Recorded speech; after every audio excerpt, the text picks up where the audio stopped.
There's a moment that changes everything. For me, it was putting down that last drink and realizing I couldn't keep living the way I was living. What came after wasn't easy. It wasn't a simple transformation. It was a complete restart. A rebuilding from the ground up. This is the story of how I restarted my life after my last drink. The practical steps, the mindset shifts, the struggles, and the victories. Everything that happened between rock bottom and where I am now. If you're thinking about quitting or just quit, this is what the restart actually looks like. My last drink wasn't dramatic. There was no rock bottom moment. No intervention. No ultimatum. Just a quiet Tuesday night alone in my apartment. I was drinking straight from the bottle, and I had this moment of clarity. I saw my entire future laid out before me if I kept going. And it was bleak. Empty. Ending in either complete destruction or death. I poured out every bottle in my apartment. Not because I felt ready. Not because I was confident. But because I was terrified of what would happen if I didn't. That decision, made in fear and desperation, was the beginning of my restart. It wasn't triumphant. It was survival. The first step in restarting your life is making the decision. And it doesn't have to be pretty. It just has to be real. The first 3 days were pure survival. I wasn't thinking about rebuilding my life.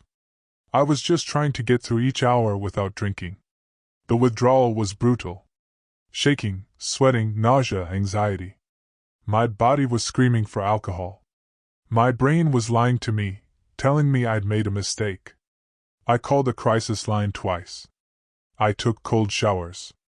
I walked for hours. I did anything and everything to distract myself from the overwhelming urge to drink. Those 72 hours taught me something crucial. I could survive discomfort. I didn't have to escape it. I could sit with it, breathe through it, and come out the other side. This is the foundation of restarting your life. Learning that you're stronger than your cravings. That you can endure hard things. On day 4, I did something I'd never done before. I asked for help. I found a local support group and dragged myself to a meeting. I was terrified. Ashamed. Convinced everyone would judge me. Instead, I found people who understood. Who'd been exactly where I was. Who didn't judge me because they'd done the same things, made the same mistakes. I got a sponsor. Someone who'd been sober for years and could guide me through what I was about to face. Someone I could call when I wanted to drink. I told my family I was getting sober. Not everyone was supportive. Some had heard it before. But I needed accountability, even if they didn't believe me. Building a support system isn't optional when you're restarting your life. You cannot do this alone. I tried for years. It never worked. This time, I built a network before I needed it. Week 2, I started removing triggers from my life. Aggressively. I deleted numbers. Friends who were really just drinking buddies. Dealers. Anyone who enabled my drinking. Gone. I changed my routes.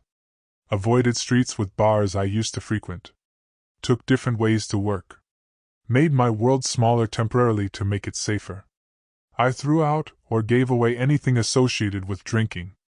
Glasses, bottle openers, coasters, everything. I needed my space to not remind me of alcohol at every turn. I stopped going to certain places. Restaurants where I always drank. Friends' houses where drinking was central. Events that would be triggering. This felt extreme. Like I was overreacting. But restarting your life requires extreme measures.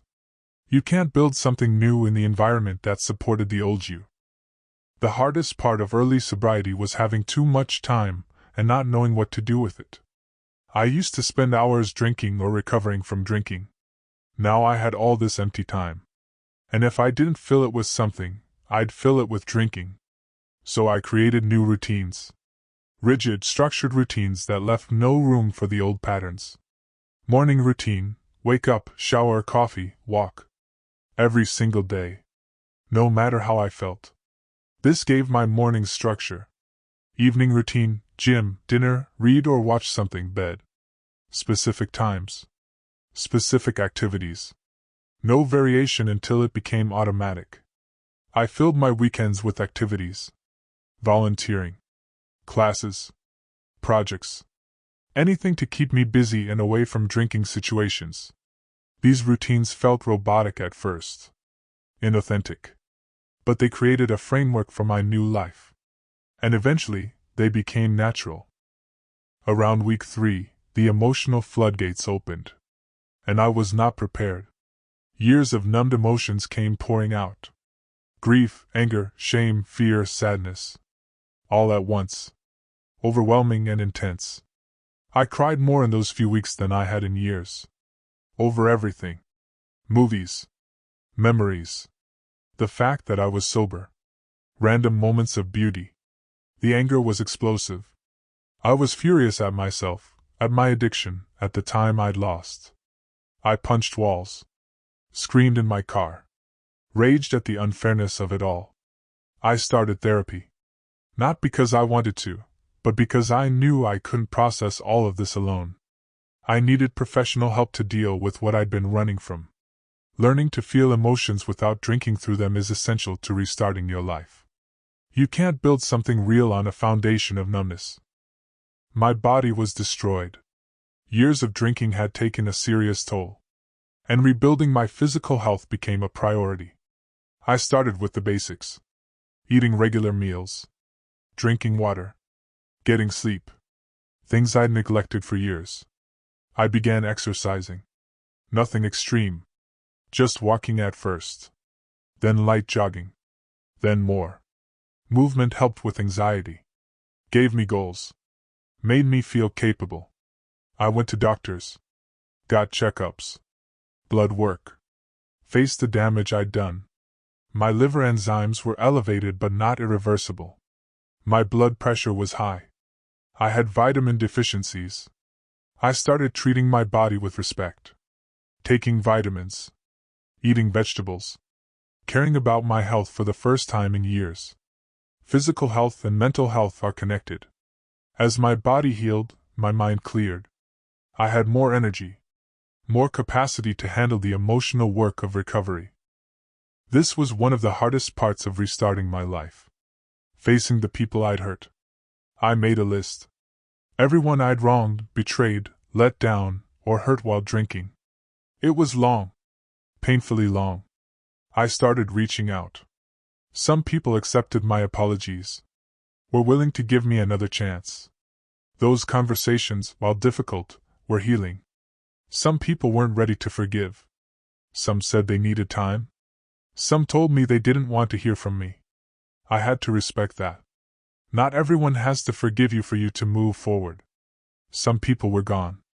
Relationships so damaged they couldn't be repaired. I had to accept those losses and grieve them. Making amends wasn't about making myself feel better. It was about taking responsibility. Acknowledging the harm I caused. And changing my behavior going forward. Around month 3, I started asking the question, who am I without alcohol? I had no idea. My entire adult life had been defined by drinking. My personality, my interests, my social life. All of it was tied to alcohol. I started experimenting. Trying new hobbies. Taking classes. Joining groups. Most things didn't stick. But that was okay. I was exploring. I discovered I liked things I never knew I liked. Reading. Hiking. Cooking. Photography. Things I'd never given myself the chance to try because I was always drinking. I started journaling. Writing about who I was, who I wanted to be, what mattered to me. This helped clarify my values and identity. I gave myself permission to be different from who I was when I was drinking. I didn't have to be the party guy, the funny guy, the wild guy. I could be quiet. Thoughtful. Serious. Different. Discovering yourself in sobriety is like meeting yourself for the first time. It's awkward and uncertain but also exciting. I was lonely. Intensely lonely. I'd lost my drinking friends and hadn't made new ones. So I started putting myself out there. Going to sober meetups. Joining hobby groups. Volunteering. Places where I could meet people who weren't centered around drinking. It was hard.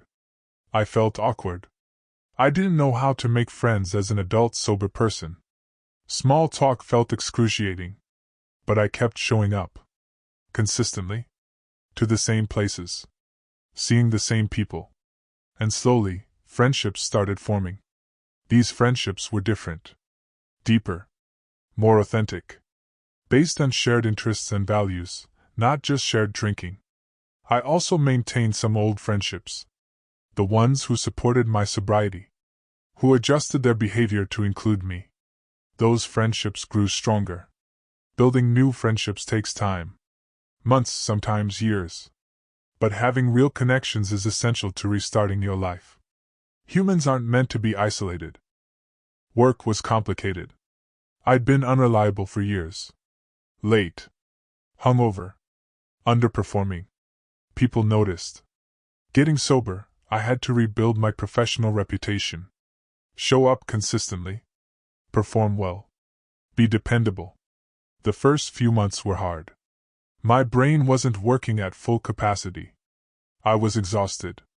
Emotionally unstable. But I showed up anyway. I told my supervisor I was in recovery. Not everyone needs to do this, but I needed accountability. And surprisingly, they were supportive. I started taking on more responsibility. Proving I could handle it. Rebuilding trust. It was slow. But gradually, people started relying on me again. Work gave me purpose. Structure. A sense of accomplishment. It was a crucial part of rebuilding my life. Not just for the income, but for the identity and meaning it provided. Around month 4, I faced my first major crisis sober. A family emergency. High stress. Exactly the kind of situation I would have drunk through. But I couldn't. I had to face it head on. Feel all the fear and stress without numbing it. I used every tool I'd learned. Called my sponsor. Went to meetings. Exercised. Journaled. Talked to my therapist. Leaned on my support system. And I got through it. Without drinking. Without falling apart completely. I handled it. This was a turning point. I proved to myself that I could handle life's difficulties sober. That sobriety wasn't just for the easy days but could sustain me through the hard ones too. Restarting your life means learning you can handle whatever comes. That you have resources and resilience you didn't know you had. By month 6, I was stable enough to start thinking beyond just staying sober. I could start planning. Dreaming. Setting goals. I made a list of things I wanted to accomplish. Some small, some big. Learn to cook. Read 50 books. Run a 5K. Go back to school. Travel somewhere I'd never been. Having goals gave me direction. Purpose beyond just not drinking. Something to work toward. I started with the small goals. Achievable things. And as I accomplished them, my confidence grew. I could set goals and meet them. I was capable. Then I tackled bigger goals. Things that scared me. Things I'd told myself I could never do. Each goal I achieved was proof that I was building something. That my life was moving forward, not just staying stagnant in sobriety. Dating sober was terrifying. I'd never done it. Every date I'd ever been on involved alcohol. I had to learn how to be vulnerable, flirty, interesting without liquid courage. It felt impossible. My first few dates were disasters. I was awkward. Nervous. Couldn't relax. I spent the whole time in my head, analyzing everything. But I kept trying. And slowly I got better.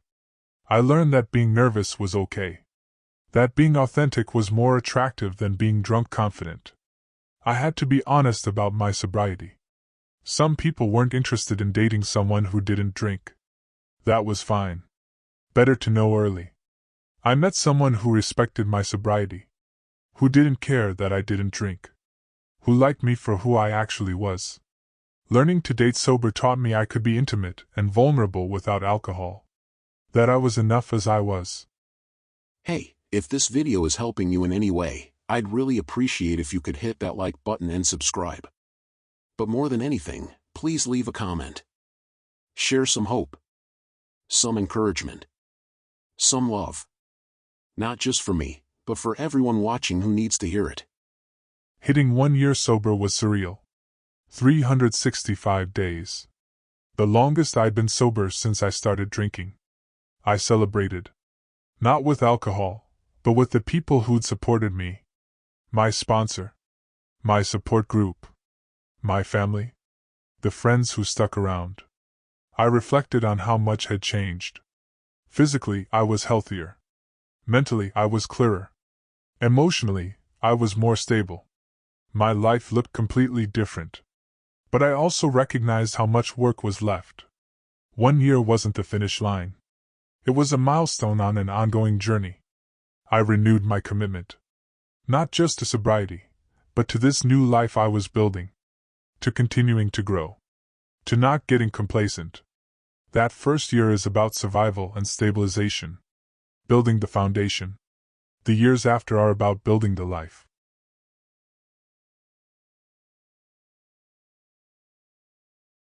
Year 2 brought a new challenge, complacency. I felt comfortable in my sobriety. Confident. I stopped going to meetings as often. Stopped calling my sponsor regularly. Let my guard down. And the cravings came back. Stronger than they'd been in months. Because I wasn't doing the work anymore. I had to recommit. Get back to basics. Start attending meetings again. Reconnect with my support system. Treat my sobriety with the seriousness it required. This taught me that sobriety requires ongoing maintenance. It's not something you achieve and then forget about. It's a practice. A daily commitment. Restarting your life isn't just about the initial restart. It's about continuously choosing that new life. Not letting yourself drift back to old patterns. Around year 2, I started sponsoring someone. Helping them through their early sobriety. This gave my sobriety new meaning. New purpose. I wasn't just staying sober for myself anymore. Someone else was counting on me. Helping someone else reinforced my own recovery. Reminded me where I came from. Kept me humble. Kept me grateful. It also showed me how far I'd come. I was the person someone called in crisis. The person they looked to for guidance. That was powerful. Giving back became an important part of my restart. Not just rebuilding my own life, but helping others rebuild theirs. With my life stabilized, I could focus on growth. I decided to go back to school. I dropped out years ago because of drinking. Now I had the clarity and discipline to finish. It was hard. Balancing work, recovery, and school. But I was capable now. My brain worked. I could focus. I could follow through. I finished my degree. Something I never thought I'd do. It opened up new career opportunities. I got a promotion. Then another. My career started progressing in ways it never could when I was drinking. This growth wasn't just professional. It was personal. Proof that I could achieve things. That my potential wasn't wasted. That it wasn't too late. For years, my finances were a disaster. Debt. No savings. Living paycheck to paycheck, spending everything on alcohol. In sobriety, I started taking my finances seriously. Created a budget. Started saving. Paid off debt. It took years. Debt doesn't disappear overnight. But slowly, steadily, I made progress. I built an emergency fund. Started investing. Bought things I needed instead of just alcohol. Financial stability reduced stress. Gave me options. Allowed me to plan for the future instead of just surviving the present. Money isn't everything, but financial stress makes everything harder. Building financial stability was a crucial part of restarting my life. I'd traveled when I was drinking. But I'd been drunk for most of it. I didn't really remember those trips. In year 3 of sobriety, I took my first sober trip. I was nervous. Traveling had always involved drinking. Airport bars. Wine with dinner. Drinks by the pool. But I went. And I experienced it fully. Saw everything clearly. Remembered every moment. connected with people, had adventures. It was better than any drunk trip I'd ever taken. I was present, engaged, really there. Travel became something I loved. A way to challenge myself, experience new things, grow. Restarting my life meant discovering new ways to experience joy. And sober travel was one of them. Even years into sobriety, I still fear relapse. It's always there. The knowledge that one drink could undo everything. I have nightmares about drinking. I wake up panicked, checking to make sure it was just a dream. This fear keeps me vigilant. But it can also be exhausting. Living with that constant awareness that I'm one bad decision away from losing everything. I've learned to use the fear productively. It keeps me connected to my recovery. Reminds me not to get complacent. But I've also learned not to let it control me. To trust in the foundation I've built. To have faith in my own resilience. Living with relapse fear is part of restarting your life in recovery. It never fully goes away. You learn to coexist with it. Some of my biggest regrets involve my family. The pain I caused. The trust one broke. The years I wasted. Repairing those relationships took time. Years. Consistent behavior. Showing up. Being reliable. Proving I'd changed. Some family relationships healed. My parents started trusting me again. My siblings welcomed me back into their lives. I became someone they could count on. Other relationships remained strained. Some family members couldn't forgive. Couldn't forget. I had to accept that and respect their boundaries. But overall, my family life improved dramatically. I could be present for important moments. Support them. Be someone they were proud of instead of worried about. These healed relationships are one of the greatest gifts of restarting my life. I'm not religious. But sobriety required some kind of spiritual practice for me. I started meditating. Not perfectly, but regularly. It helped with anxiety, with presence, with peace. I spent time in nature, hiking, sitting by water, finding awe in something bigger than myself. I explored different philosophies. Read about Buddhism, Stoicism, various spiritual traditions. Took what resonated. Left what didn't. This spiritual growth gave me perspective. Helped me accept things I couldn't change. Find meaning in struggle. Connect to something beyond my own small concerns. Restarting your life often involves some kind of spiritual or philosophical framework. Something to give your life meaning and help you navigate difficulty. Success in sobriety brought its own challenges. I'd built a good life. Had a career. Relationships. Stability. And part of me wanted to celebrate the old way. With drinks. That's how I'd always celebrated. I had to learn new ways to mark achievements. To feel proud without alcohol. To celebrate without drinking. I also had to deal with increased stress. More responsibility. Higher stakes. Things that triggered my old urge to escape through drinking. Success required me to level up my recovery practices. Get more support. Be more vigilant. Not let achievement become an excuse for complacency. This taught me that every stage of life in sobriety has its challenges. It's not just early sobriety that's hard. Growth brings its own difficulties. Some things changed permanently when I quit drinking. And I had to accept that. I can never drink casually. Ever. That option doesn't exist for me. My brain doesn't work that way. Some relationships never recovered. People I'll never get back. Bridges burned permanently. Some opportunities passed. Time I'll never get back. Years I lost. These permanent changes required acceptance. Grief.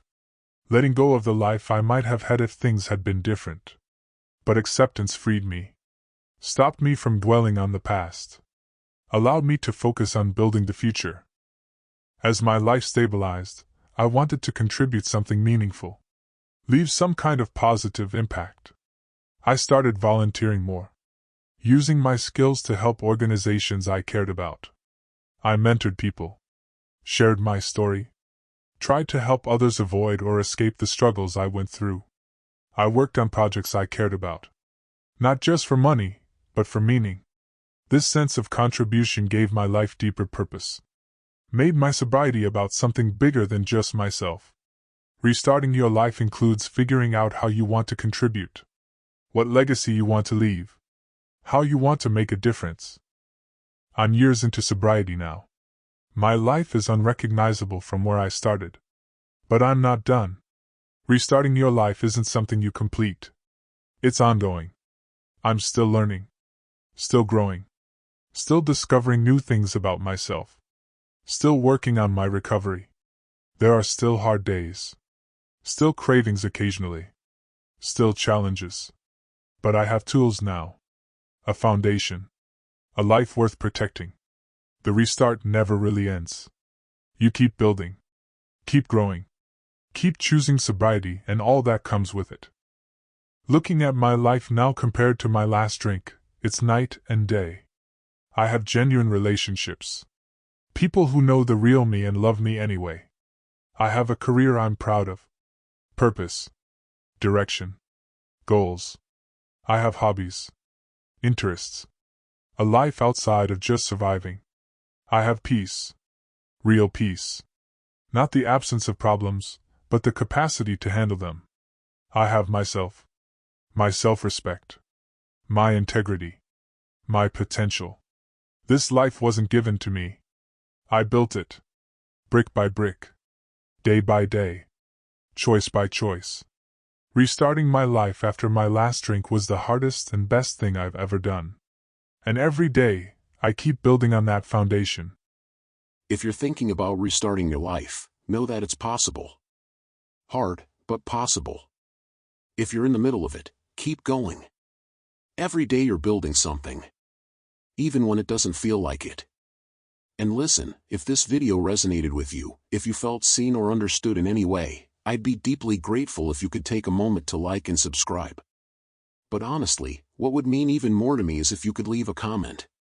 Not just any comment, but something real. Something from your heart. Maybe it's a word of encouragement for someone else who's struggling. Maybe it's hope you're holding on to. Maybe it's forgiveness you're trying to give yourself. Maybe it's just love, putting it out into the world. Because we need that. This community needs that. The person watching this right now, doubting themselves, wondering if they can do it, they need to see your words. Your strength. Your compassion. So if you feel moved to, drop a comment. Share your light. Be part of something bigger than yourself. And remember, your last drink can be the beginning of your best life. You just have to be willing to do the work to build it. See you in the next video. Keep building.